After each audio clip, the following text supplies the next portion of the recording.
한 사람이 예수님을 찾아옵니다. 굉장히 늦은 밤이었고요. 아무리 친한 사이여도 그 한밤중에는 보통 이제 잘 약속을 잡지 않습니다. 게다가 이 사람은 예수님이 모르는 사람이에요. 한 번도 만난 적이 없는 사람입니다. 그런데 어느 날 한밤중에 예수님을 불쑥 찾아오는 거예요.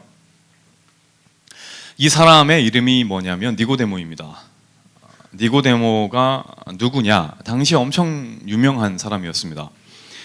여러분 우리가 어떤 유명한 사람들을 이 사람 누구지라고 할 때 어떻게 좀 알아보나요? 인터넷에 좀 검색을 해보죠. 뭐 어떤 포털 사이트 이런 데 검색해보고 그럼 프로필이 쫙 나오잖아요. 누구 그런 사람들 있잖아요. 그래서 저도 한번 해봤습니다. 제 이름을 넣어가지고 한번 해봤는데 아니더라고요. 저는 아니었고, 저는 안 나오고 다른 유명한 박기범들이 다 나왔었어요.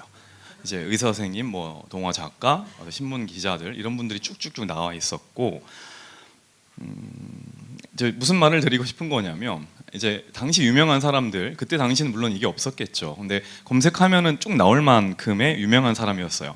이 사람의 프로필을 좀 간단하게 말씀드려 볼게요. 왜 유명한지를 봐볼게요. 요한복음 3장 1절에 일단 이 구절이 있는데, 그런데 바리새인 중에 1절입니다.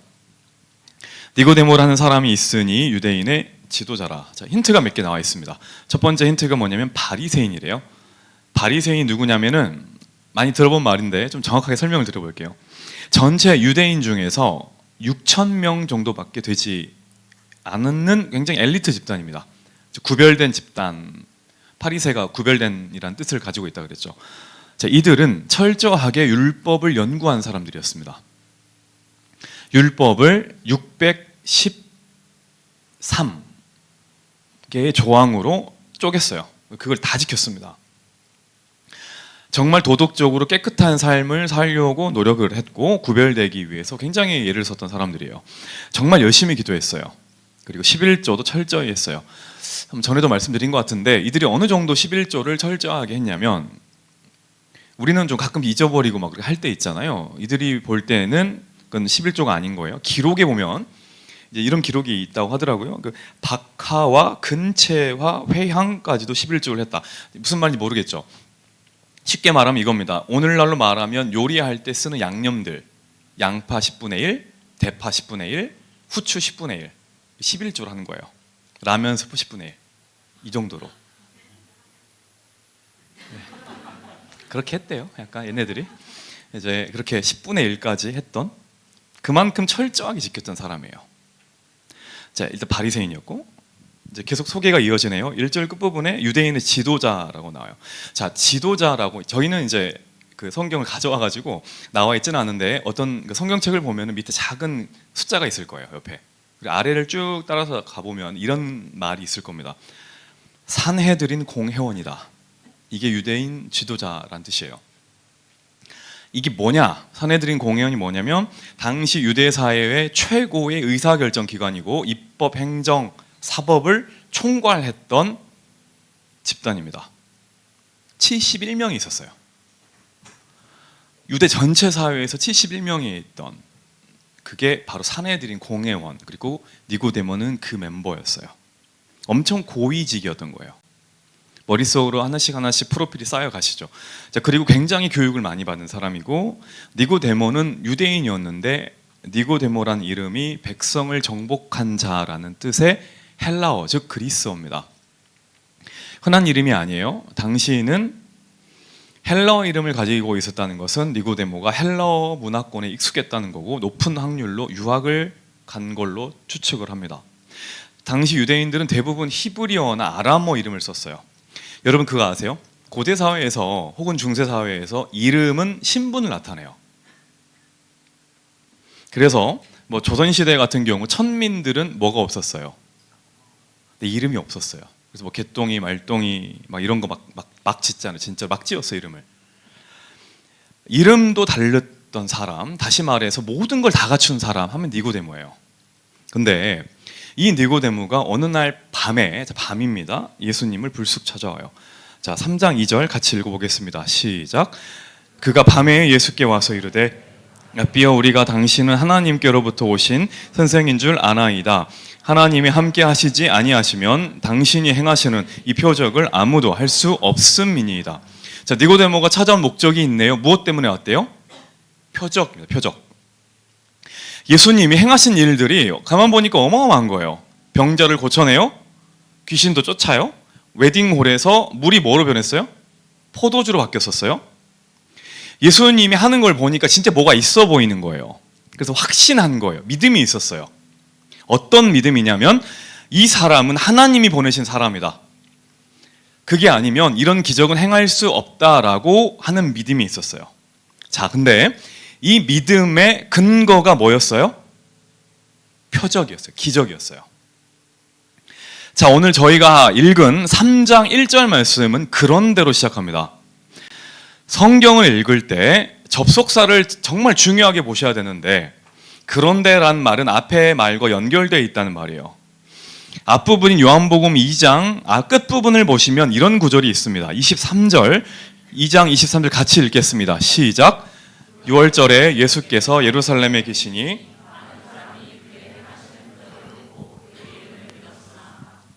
근데 요게 있고 나서 그런데라는 거예요. 자, 그 말은 니고데모뿐 아니라 당시에 수많은 사람들이 예수님의 무엇을 보고 믿은 거예요? 표적을 보고 예수님을 믿은 거예요. 믿음의 이유가 뭐냐면 동일해요. 니고데모뿐 아니라 당시에 있던 모든 사람들, 많은 사람들의 믿음의 근거가 뭐냐면 표적이에요. 기적을 보고 예수님을 믿었어요. 자, 그런데 그 2장 23절 살짝만 한번 띄워주실래요? 죄송해요. 여기 보면은 표적을 보고 그의 이름을 믿었으나 라고 나오죠.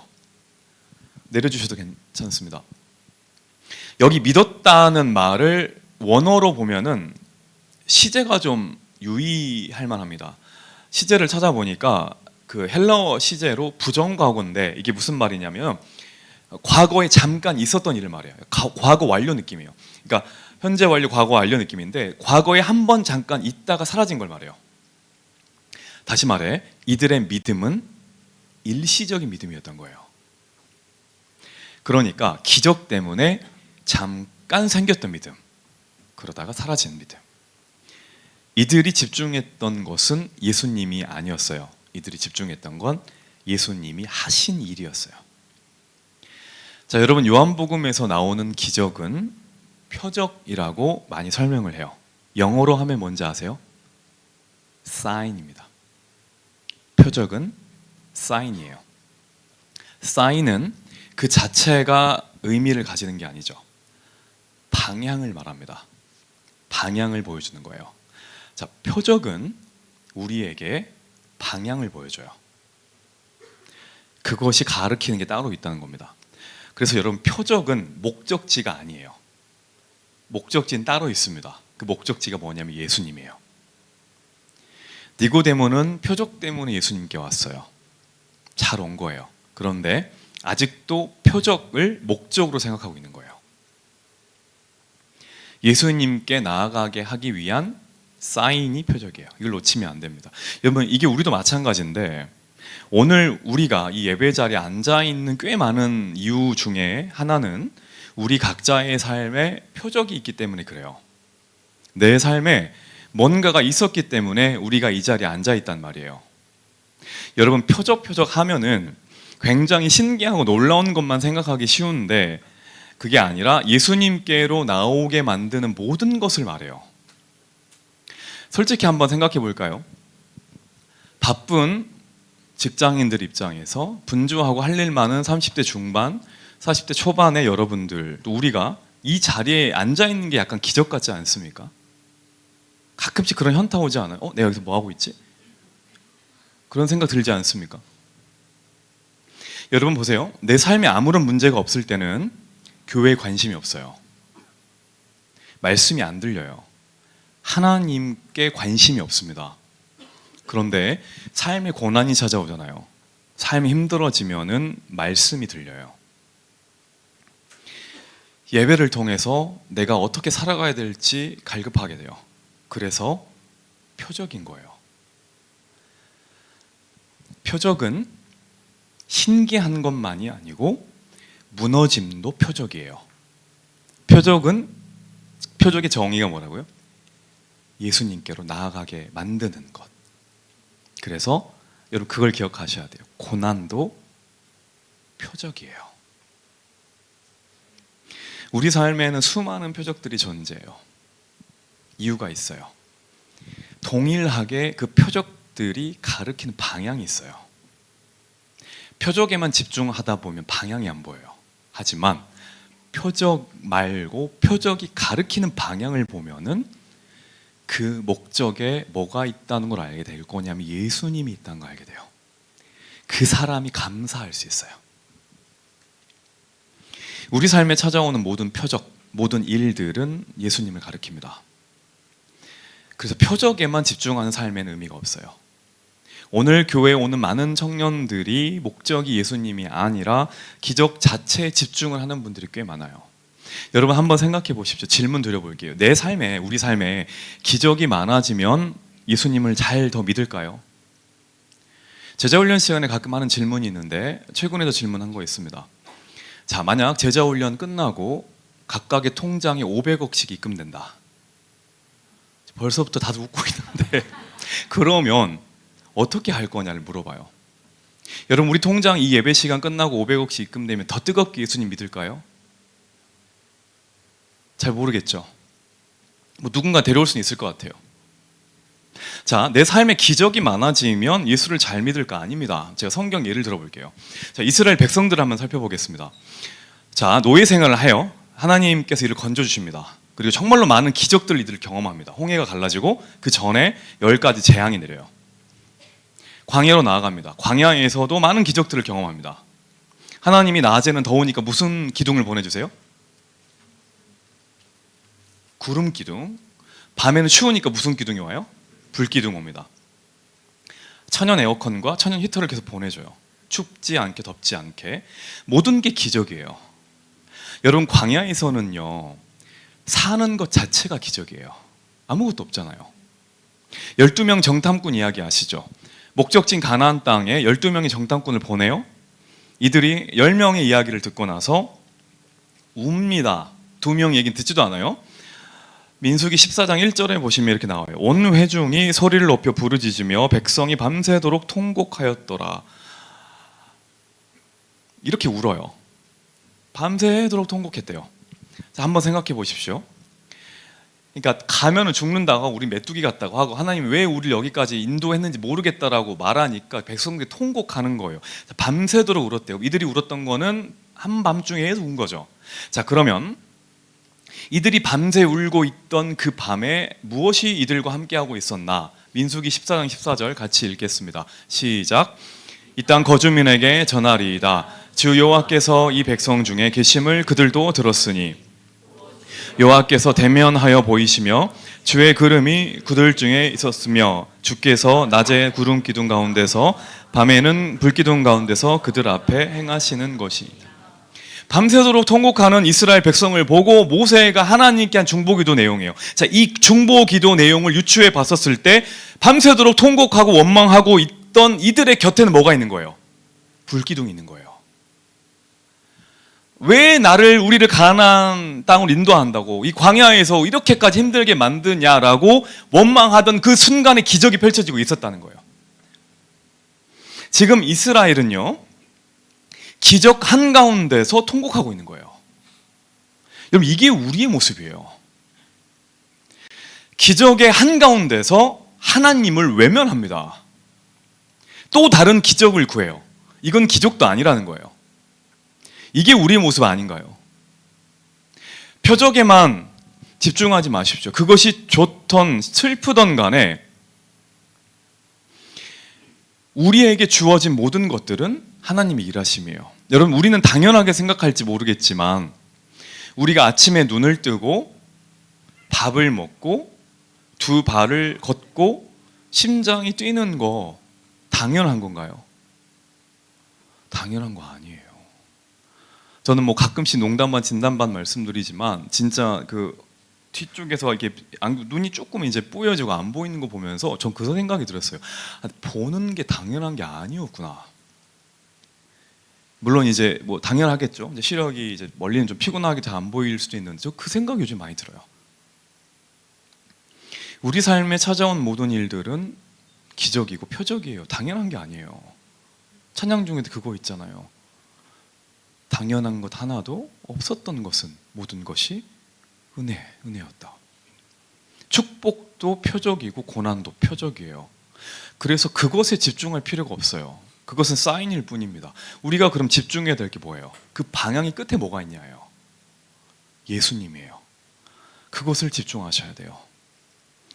자, 표적 때문에 온 니고데모에게 예수님이 이런 질문을 하시는데요.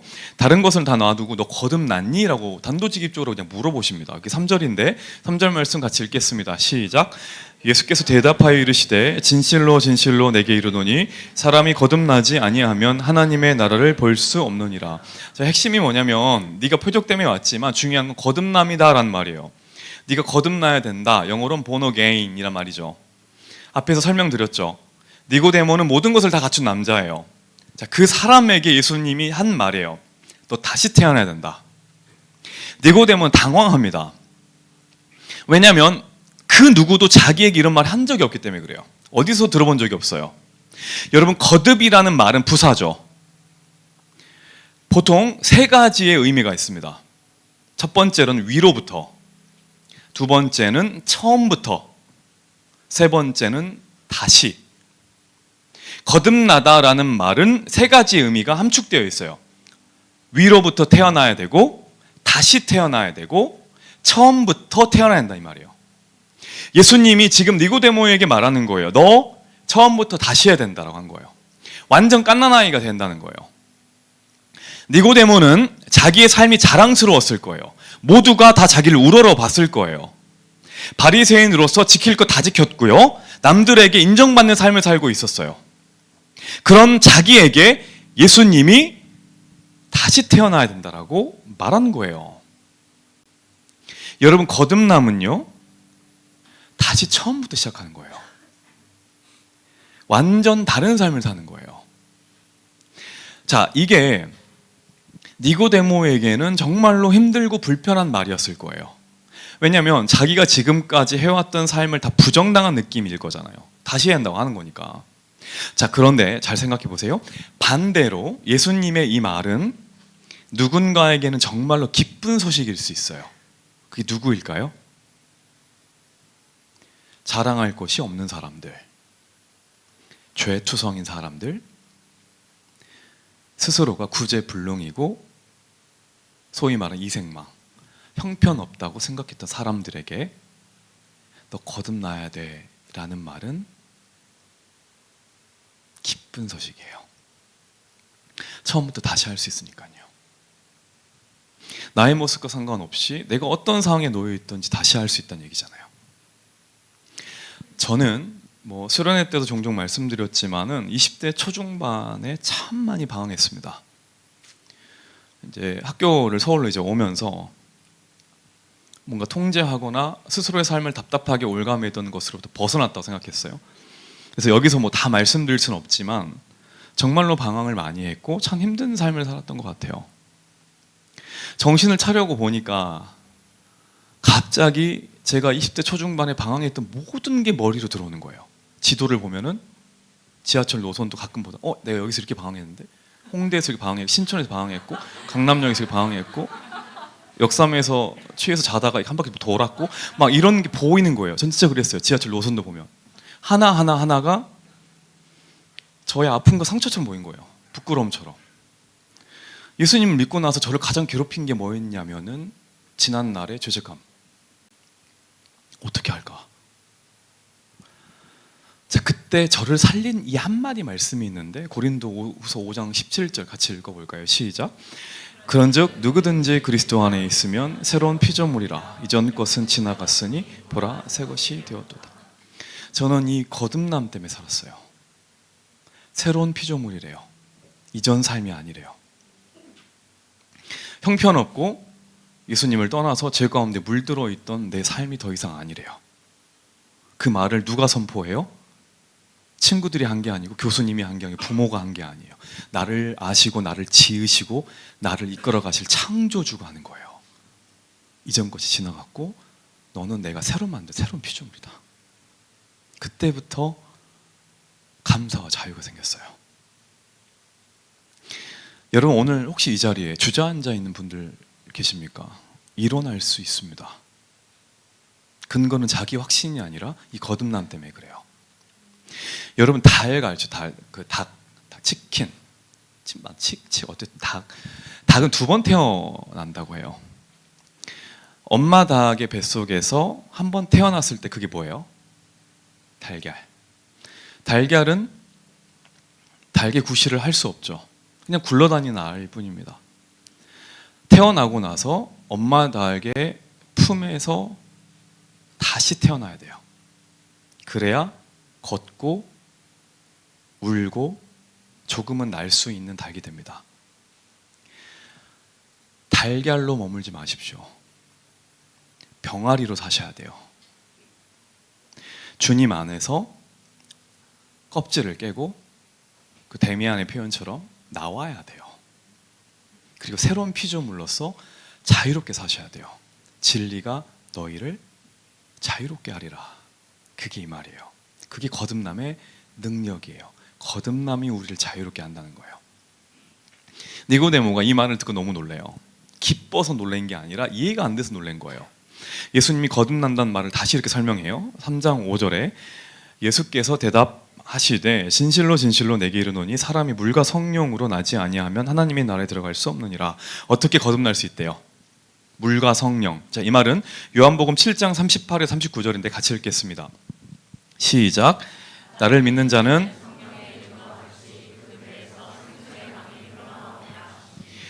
이는 그를 믿는 자들이 받을 성령을 가리켜 말씀하신 것이라. 물이 뭐래요? 성령이에요. 다시 말해서 거듭남이 뭐냐면 성령이 우리 안에 오시는 걸 말해요. 여러분, 신앙이 뭔지 아세요? 내가 무언가를 이루는 게 아니에요. 기도를 많이 하고 성경을 많이 읽어서 포인트를 쌓는 게 아니에요. 착한 일을 하고 이런 게 아니에요. 천국은, 하나님의 나라는 마일리지로 임하지 않아요. 어린이 찬양 중에 기가 막힌 찬양 있죠. 다시 어렸을 때부터 주일학교 나왔으면은 돈으로도 못 가요, 하나님 나라. 힘으로도 못 가요, 하나님 나라. 다 아시죠? 2절 3절도 있는데 벼슬로도 못 가요, 하나님 나라. 지식으로 못 가요, 하나님 나라. 3절은 어여뽀도 못 가요, 하나님 나라. 만착해도 못 가요, 하나님 나라. 중요한 게 후렴인데 어떻게 간대요? 거듭나면 가는 나라, 하나님 나라. 믿음으로 가는 나라, 하나님 나라. 너무 부르고 싶다. 근데 한번 불러볼 거예요. 돈으로도 못 가야지. 하나, 둘, 셋, 넷.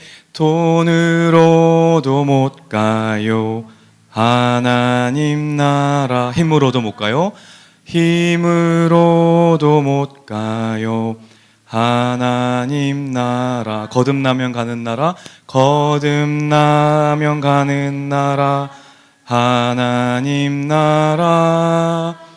믿음으로 가는 나라, 하나님 나라.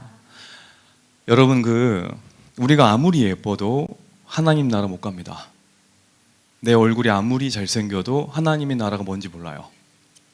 내가 아무리 돈을 많이 벌어도 하나님 나라 경험 못해요.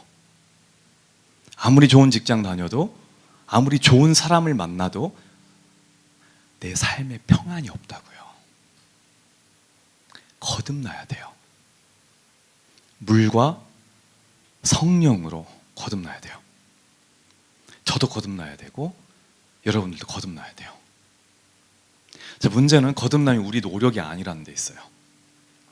여러분, 그거 아십니까? 모든 출생이라는 것은, 모든 태어남은 공통점이 있는데 출생은 자기 힘으로 되지 않는다는 데 있어요. 자, 우리 중에 내가 이제 태어나야지 하면서 딱 태어나신 분 있나요? 자기 힘으로 태어난 아기는 인류 역사상 단 한 명도 없어요. 아기가 엄마 뱃속에 있다가 이제 좀 나올 때 됐다. 너무 답답하다. 엄마 그만 좀 힘들게 해야겠다라고 내가 도와드려야지 하고 이렇게 딱 나오는 애 있냐고요. 없습니다.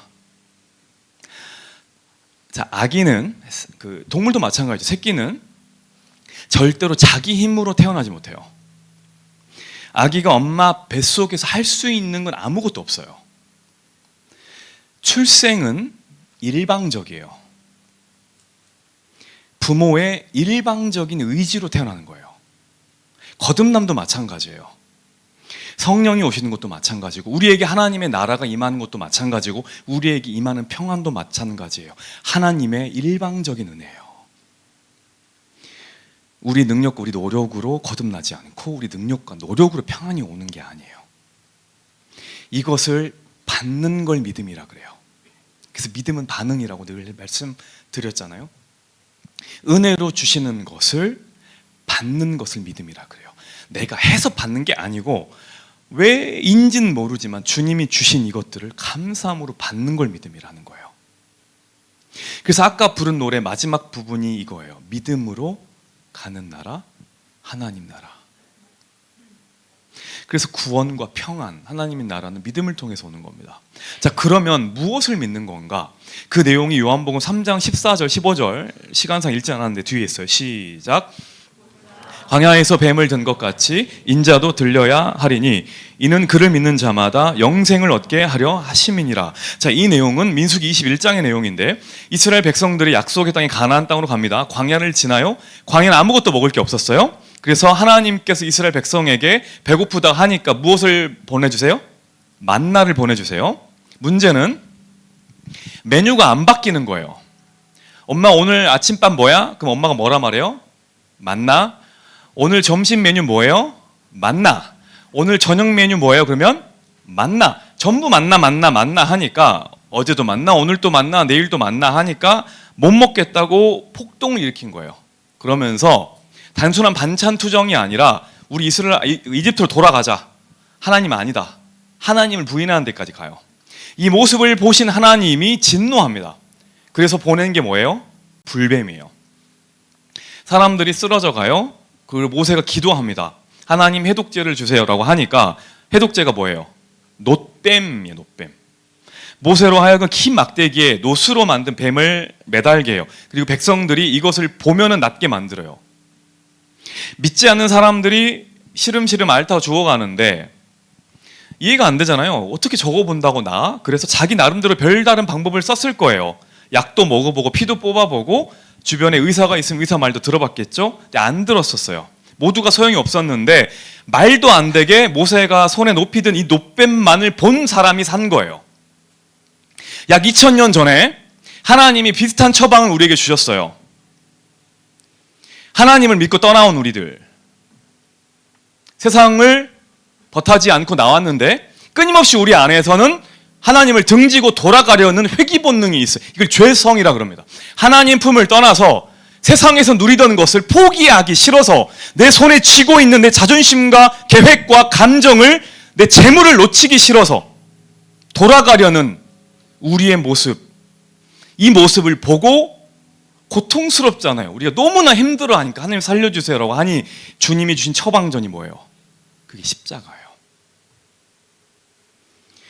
불뱀에 물린 이스라엘 살리기 위해 놋뱀을 막대기도 하셨고, 끊임없이 당신을 부인하는, 하나님을 인정하기 싫어하는 다른 존재를 하나님으로 대체하는 우리를 위해 나무에 달리게 하신 존재가 바로 예수 그리스도인 거예요. 그래서 우리가 십자가를 바라보면 마음에 소망이 생기는 거예요. 십자가 그 그늘 아래 평안이 있네, 소망이 있네. 이게 이 믿음, 십자가를 믿는 믿음이 거듭남의 방법인 거예요. 저는 오늘 부활절 아닙니까? 우리 죄를 위하여 십자가에 달리시고 부활하신 예수님을 믿는 이 믿음이 우리 모두에게 있기를 주의 이름으로 간절히 축원합니다. 자, 그러면 이런 질문을 해볼 수 있을 거예요. 나는 거듭난 걸까? 이런 궁금함이 있지 않습니까? 자, 우리가 거듭나면은요, 우리 안에 변화가 나타나요. 그걸 한번 설명을 드려볼게요. 거듭났다는 건 다시 태어났다는 거잖아요. 그러면은 새로운 생명이 들어왔다는 걸 말해요. 자, 이게 좀 적절한 표현인지 모르겠지만 제가 보니까 약간 아이를 갖는 것과 비슷해요. 임신과 비슷합니다. 자, 임신한 분들, 임산부들은 처음에는 자기가 아기를 가졌는지 갖지 않은지 잘 몰라요. 근데 언제 좀 정확하게 알아요? 입덧을 할 때 좀 안다고 해요. 마찬가지입니다. 영적인 입덧 현상이 나타날 때가 있어요. 아기를 가진 산모를 보면은 평소에 좋아하던 음식이 싫어질 때가 있고, 평상시엔 정말 좋아하지 않았던 음식이 갑자기 먹고 싶을 때가 있다고 해요. 영적인 입덧도 똑같아요. 우리 안에 새로운 생명이 들어오잖아요. 그러면 내가 전혀 다른 사람이 돼요. 취향이 달라져요. 전에 싫어했던 게 좋아지고 전에 좋아했던 게 싫어져요. 옛날에는 그렇게 거짓말을 했는데 거짓말을 할 때마다 뭔가 마음이 쿡쿡 찔림이 있는 거예요. 옛날에는 친구들 욕을 그렇게 했는데 어느 순간부터 그게 너무 불편해지는 거예요. 그렇게 술자리를 좋아했는데, 노래방을 좋아했는데, 나쁘다는 건 아닙니다. 그런데 그 자리가 그렇게 옛날만큼 재미가 있지 않은 거예요. 무엇보다 가장 결정적으로요, 내 속에, 우리 안에 죄가 있구나라는 걸 알게 될 때가 있어요. 이게 거듭남의 결정적 증거예요. 나는 진짜 구제불능이구나. 이걸 내가 어떻게 할 수 없는 거구나. 나는 왜 그럴까? 이 고백이 나올 때, 평상시에는 눈물도 잘 없는데 이상하게 어떨 때 성경을 보거나 찬송을 들으면 눈물이 날 때가 있어요. 진짜 울고 싶어서 울지 않는데 형제들 절대 안 울려고 눈 시뻘개도 꾹 참을 때 있죠. 운 거 아니라 눈에 뭐 들어갔다고 말하는, 자연스럽게 눈물이 나오는, 하나님을 알고 싶어지고 예수님을 알고 싶어지는 여러분, 그게 거듭남의 특징이에요. 말씀을 좀 정리해 볼게요. 오늘 본문 요한복음 3장 쪽은 예수님과 니고데모의 만남으로 시작하죠. 그리고 예수님의 말씀으로 끝이 나요. 니고데모가 어떤 인생을 살았는가는 요한복음 3장에 나오질 않아요. 그런데 이 니고데모라는 인물의 이야기가 요한복음에 2번 더 나옵니다. 첫 번째로는 오늘 본문 빼고요, 바리새인들과 서기관들이 예수님을 잡아 죽이려 할 때 이들을 막아섭니다. 이건 옳지 않아. 두 번째는 예수님이 십자가에 돌아가셨을 때 빌라도에게 찾아가요. 그 예수님의 시체를 달라고 해요.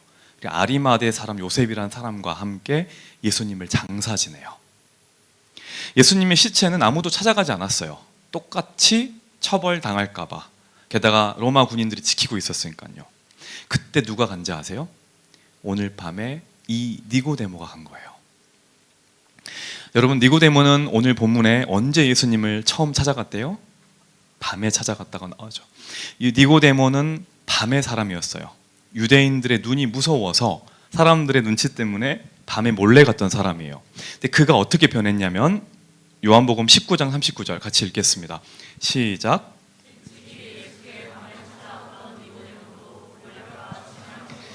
백 리트라쯤 가지고 온지라. 보세요. 밤에 찾아왔던 과거 시제를 쓰고 있어요. 이제는 아니라는 거예요. 니고데모는 밤의 사람이었어요. 그러나 이제는 밤의 사람이 아니에요. 이어서 40절을 보시면, 이에 예수의 시체를 가져다가 유대인의 장례법대로 그 향품과 함께 세마포로 쌌더라. 유대의 장례법에 따르면 향품을 준비한 사람은 그 향품이 시체와 함께 쌓일 때 함께 죽는다는 걸 의미한대요. 자, 이게 무슨 말이냐면은 예수님이 죽고 묻혔을 때 나도 예수와 함께 죽었다고 공개적으로 보여주는 거예요. 오늘 예수님과의 만남은 네가 거듭나야 된다라고 하신 예수님의 말씀은 니고데모의 인생을 바꾼 거예요. 그리고 거듭난 거예요. 니고데모는 예수님과 함께 죽었고요, 예수님과 함께 살아났어요. 예수님과 함께 거듭났어요. 그래서 그는 빌라도가 두렵지 않았고 유대인들이 두렵지 않았어요. 밤의 사람이 낮의 사람이 되었어요. 어두움의 사람이 빛의 사람이 되었어요. 자신의 자랑이 부끄러움이 되었고 세상이 부끄러워하던 예수가 자기의 유일한 자랑이 되었어요. 사랑하는 여러분, 우리의 자랑은 무엇입니까? 그리고 우리의 두려움은 무엇인가요? 우리는 거듭났나요? 그렇다면 더 이상 달걀로 살지 마십시오. 예수님은 부활하셨습니다. 오늘 우리 모두에게 예수님과 함께 죽고 다시 살아나는 이 거듭남의 은혜가 우리 모두에게 충만하게 임하기를 주의 이름으로 간절히 축원합니다.